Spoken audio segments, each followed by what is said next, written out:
This is a recipe for my Papa's pumpkin pie. It's about 80 years old. Enjoy. The ingredients that you'll need for the pie crust, the dry ingredients, are Crisco, flour, and salt. Place 2 cups of flour, 1 teaspoon of salt, and 3/4 cup of butter. Flavor Crisco in a bowl and mix until crumbly. You don't want to overmix the Crisco into the flour. You want some little chunks in there so your crust will be flaky. This is what it should look like. The wet ingredients for the pie crust are eggs, water, and distilled vinegar. Yes, I said vinegar. Mix 1 egg, 1 tablespoon of vinegar, and 5 tablespoons of water with a fork until well blended. Now what you want to do is mix the dry ingredients with the egg mixture, and you may not need all the egg mixture. You just want to mix it up until it forms a nice ball. If you have leftover egg mixture, you can just throw it away, or you can use it later to make the crust shiny. Now that you have a soft ball, you want to cut it in half because this will make enough for either 2 one crust pies or 1 double crust pie. Take 1/2 of the dough and roll it out onto a floured surface. And this is a trick I actually taught my dad. To keep the crust from breaking, roll it up onto your rolling pin, and then you can place it over the pie pan and unroll it.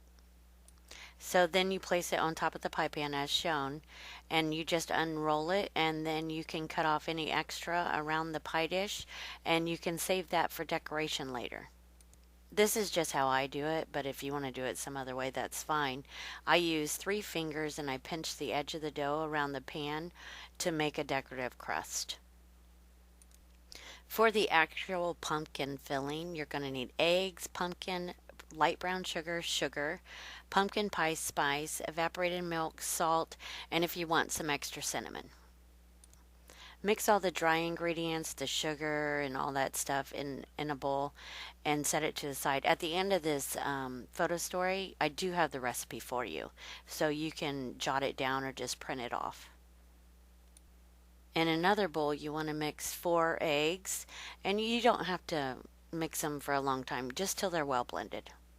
Then you want to add the pumpkin to the eggs and mix it well.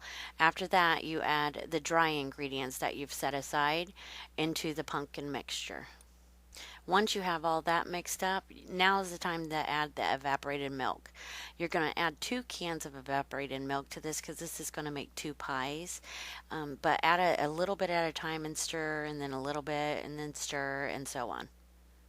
Then when it's all incorporated, this is what you'll end up with. Pour the pumpkin pie filling into the unbaked crust that you've made. Then you need to bake it at 425 degrees for 15 minutes. Then just turn the oven temperature down to 350, and you're going to bake it another 40 to 50 minutes. The pie is done when you stick a toothpick near the center and it comes out clean. Thicker pies will take a little longer. Thinner pies won't take quite as long. Then for the extra dough, what I like to do is just hand cut some decorative leaves, and then you can put them on top of the pie when it's done. I like to brush these leaves with egg and then sprinkle them with sugar. And then since, it's raw dough, you need to bake the leaves at 350 degrees for about 15 minutes or just till it's golden brown.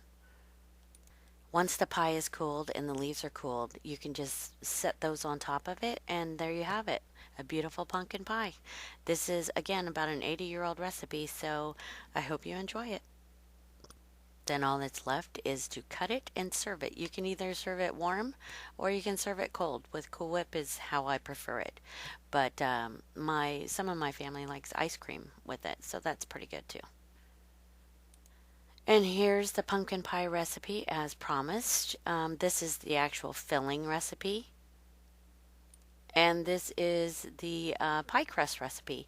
The only thing we've changed in 80 years is about, in 1988, we changed to butter flavor Crisco. I know that because that's the year my son was born. But that's the only thing that's changed in 80 years. So I'm sure my dad would be happy that you all have this recipe, and I hope you try it out.